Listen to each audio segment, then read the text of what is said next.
మీ మీ అందరికీ నేను తెలీదు, కానీ నాకు మీ అందరూ తెలుసు. అంటే గత 1 ఇయర్గా స్టాక్ చేస్తూనే ఉన్నాను అన్ని మీడియాలు, అన్ని టీజర్లు, అందరూ ఎవరెవరు వస్తారు, ఎలా జరుగుతాయి అనేది.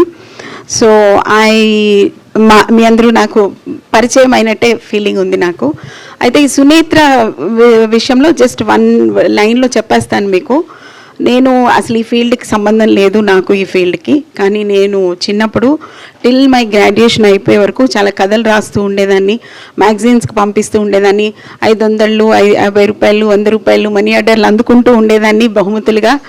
ఆ టైంలో ఆ తర్వాత అకాడమిక్ ఫ్యామిలీ, సో నన్ను అక్కడి నుంచి తెలుగు రాష్ట్రం నుంచి వెళ్ళగొట్టేశారు మా అమ్మ వాళ్ళు.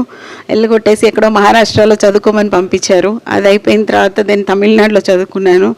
అది అయిపోయిన తర్వాత తమిళ అబ్బాయిని పెళ్లి చేసుకున్నాను, అయిపోయింది. So then I told my husband, నేను ఒక 50 ఇయర్స్ ఏజ్ వచ్చిన తర్వాత మాత్రం ఈ బిజినెస్లో ఉద్యోగాలన్నీ పనిచేసి నేను కథలు రాసుకుంటాను, సినిమాలు తీసుకుంటాను, దానికి ఒప్పుకుంటేనే మీరు ఇప్పుడు ఏం అడిగినా చేస్తానని అన్నందుకు వాళ్ళు ఒప్పుకోవడం. సో ఫస్ట్ నా family and very close friends చాలా ఎంకరేజ్ చేసి ఈ ప్రొడక్షన్ హౌస్ స్టార్ట్ చేశాను. బట్ ఈ ప్రొడక్షన్ హౌస్ ఇప్పుడు స్టార్ట్ చేయడానికి కారణం మాత్రం 2 ఉన్నాయి. I had a great opportunity of meeting K Viswanath garu few years ago. ఆ క్రెడిట్ దేశరాజు గారికి పోతుంది. దేశరాజు గారు అని ఒక ఎడిటర్ ఉన్నారు, జర్నలిస్ట్ ఉన్నారు.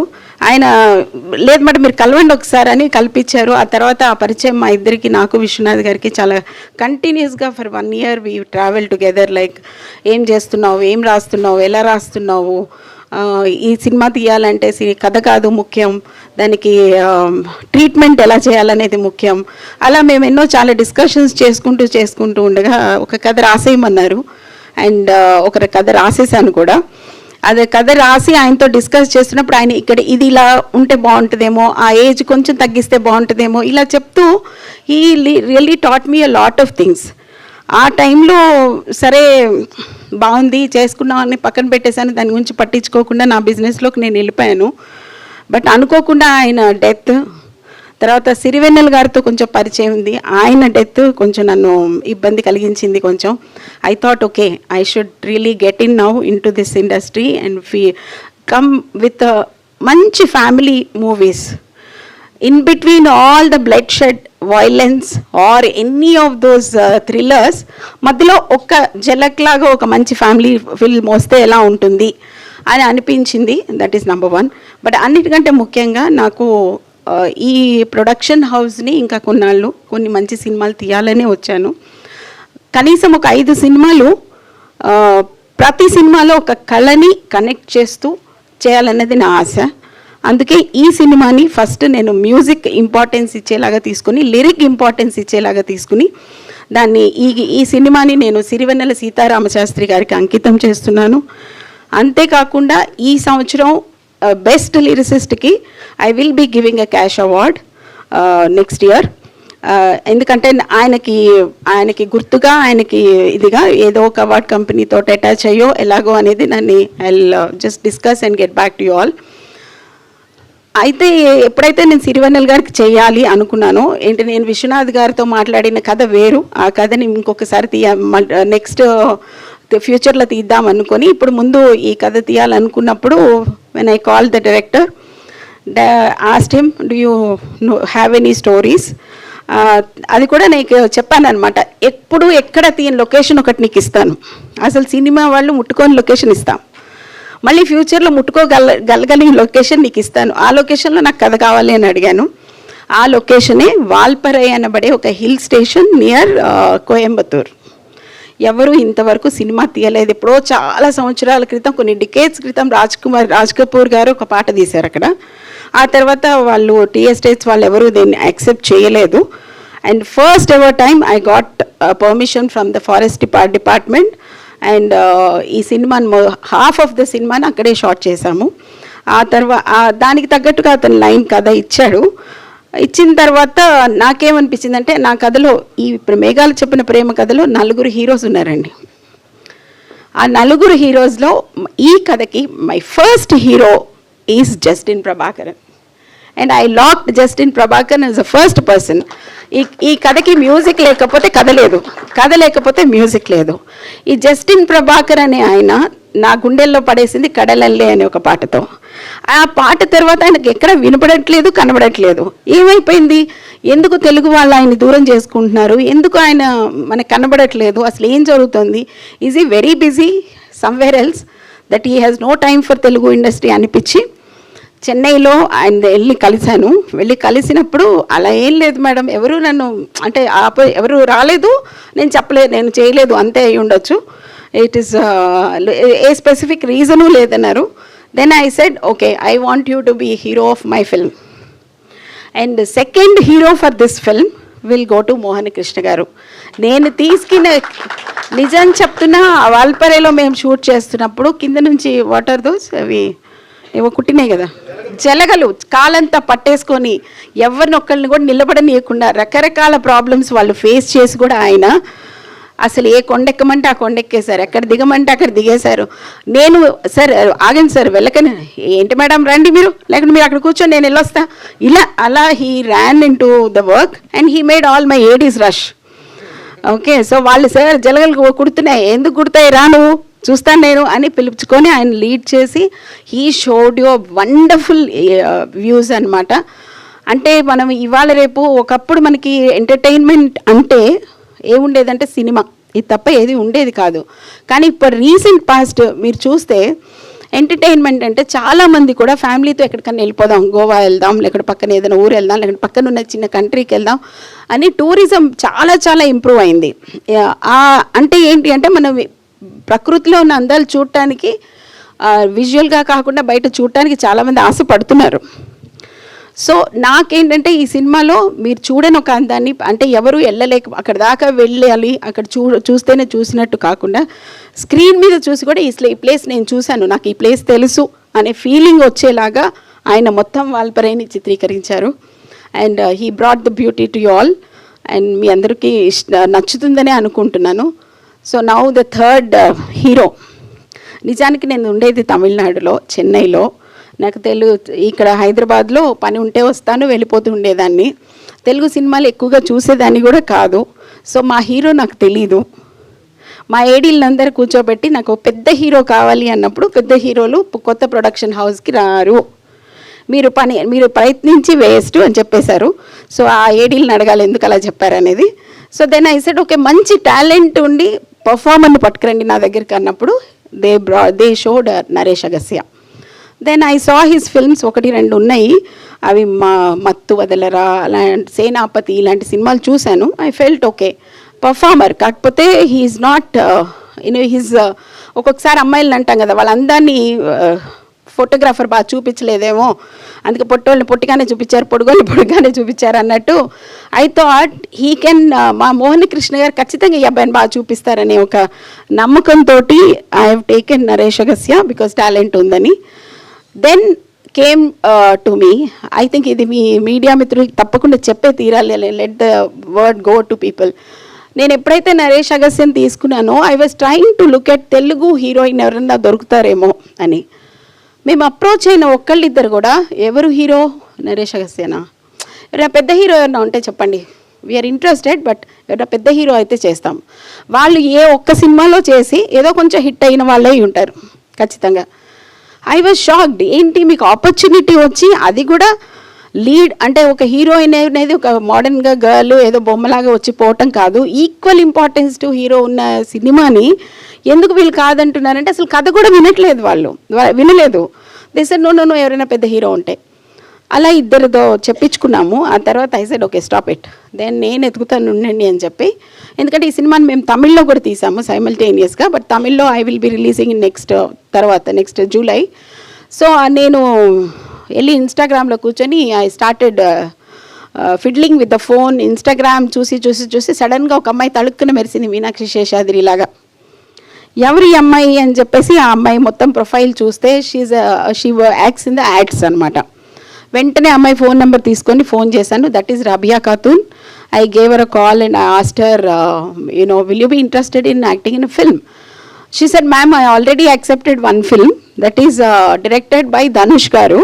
దట్ ఈజ్ నీక్ అని ఈ మధ్యనే వచ్చింది ఆ సినిమా. అందులో నేను హీరోయిన్ ఫ్రెండ్గా చేస్తున్నాను ma'am. But if your film has to come before Dhanush garu అంటే I wouldn't like it because yours is a lead role అంటున్నారు. But I will listen to the story. If I like it, I will do it. And then immediately a director had a call with her and narrated to her, and she liked it a lot.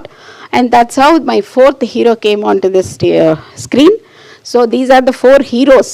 I don't call her a heroine because has equal importance to like what hero has. And if she's not there, hero is not there. Then apart from these four, I have one more person. Very short time వస్తారు, వెళ్ళిపోతారు స్క్రీన్లోకి. But ఆయన వచ్చి వెళ్ళిపోయిన దానిలో ఆయన లేకపోతే cinema లేదు. అంత చాలా చిన్న తక్కువ రోల్ అయినా కానీ తను లేకపోతే సినిమా లేదు అనే ఒక రోల్ ఉంది. ఆ రోల్కి I was a bit selfish. I wanted to call Sirivennela గారి అబ్బాయి, that is Raja Chembolu. I felt, he's a very good performer also because Fida avanni chusanu. I asked him to come and act in our film and he immediately accepted. తర్వాత నాకు చాలా నచ్చిన roles మిగిలిన ప్రతి actors, Radhika గారు, హర్షవర్ధన్ గారు, Venkatesh Kakumanu wonderful performer, and వీళ్ళందరూ, విద్యుల్లేఖ, రామన్ గారు, వీళ్ళందరూ కూడా లైక్ అవర్ స్పెసిఫిక్ చాయిసెస్. వాళ్ళ కోసం రాసుకొని తీసుకొచ్చిన ఆర్టిస్ట్.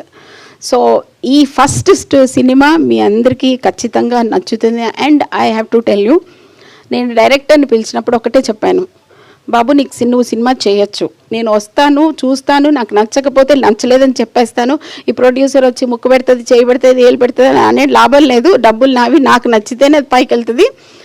కాబట్టి నీకు 3 కండిషన్స్ ఉన్నాయని చెప్పాను. ఏంటా 3 కండిషన్స్ అని అడిగాడు. No public romance, no foul language, not a drop of blood in my film. ఈ 3 లేకుండా నేను సినిమా తీయగలను అంటేనే రా నా దగ్గరికి, లేకుంటే వద్దు అని చెప్పాను.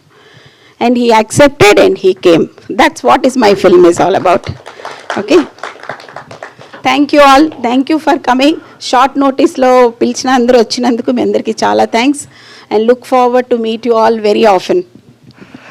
Thank you ma'am. Almost katha ardham ayipoyindi maaku. Sorry, I understand Telugu but little bit only speaking, but after I learn everything then I will speak. So till there I will speak in English. So first of all, thanks to producer Uma ma'am and Vipin for this movie. So I watched the movie. Right now background score going on, so it's came out very well. And about Vipin, he's good at delivering emotion on screen. So he look like rugged man, but inside is very light-hearted man. So I like the movie really. So you also like very much, and cameraman's work, everything very good, editing and acting, everything very good. And nowadays actually in album we have very less songs only, but in this I have totally 8 numbers. 8 tracks are there, so hope you will enjoy. Soon one by one we are going to release the song. I would like to thanks lyricist Rahman, KK and all singers. Soon audio will be releasing soon. To tell them about one particular song. That song, okay.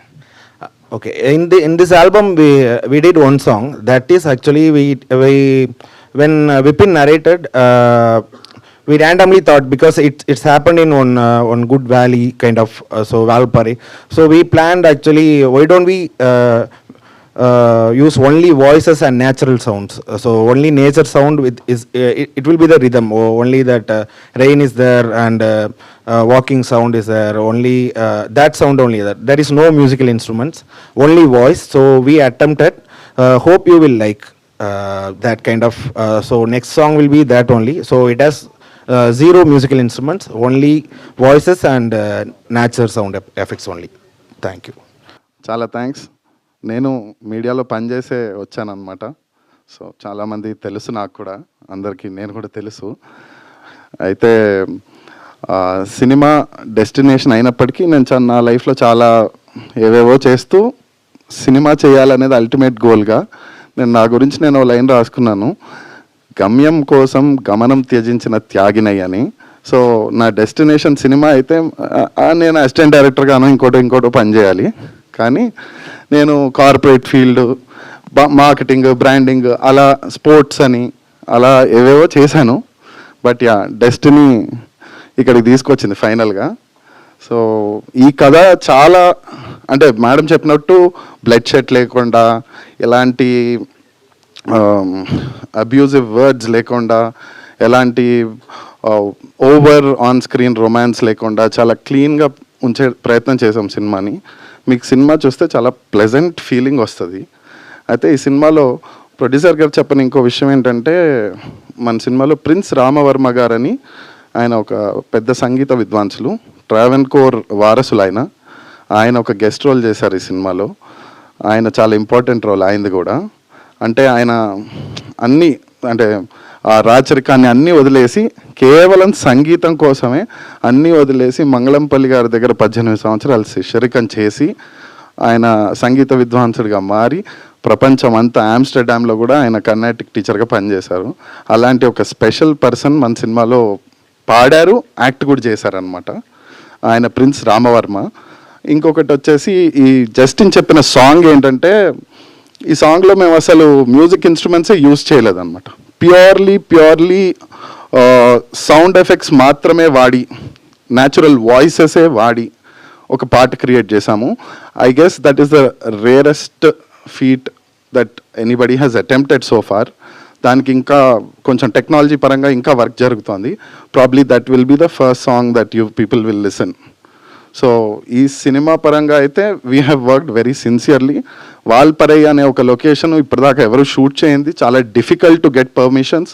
ఆ permissions తెచ్చుకోవడానికే చాలా కష్టపడ్డాము. Thanks to producer గారు that we got all those permissions. And ఆ beautiful లొకేషన్లో ఒక beautiful కథ జరుగుతుంది. అది డెఫినెట్గా మీకు నచ్చుతుందని అనుకుంటున్నాను. Thank you.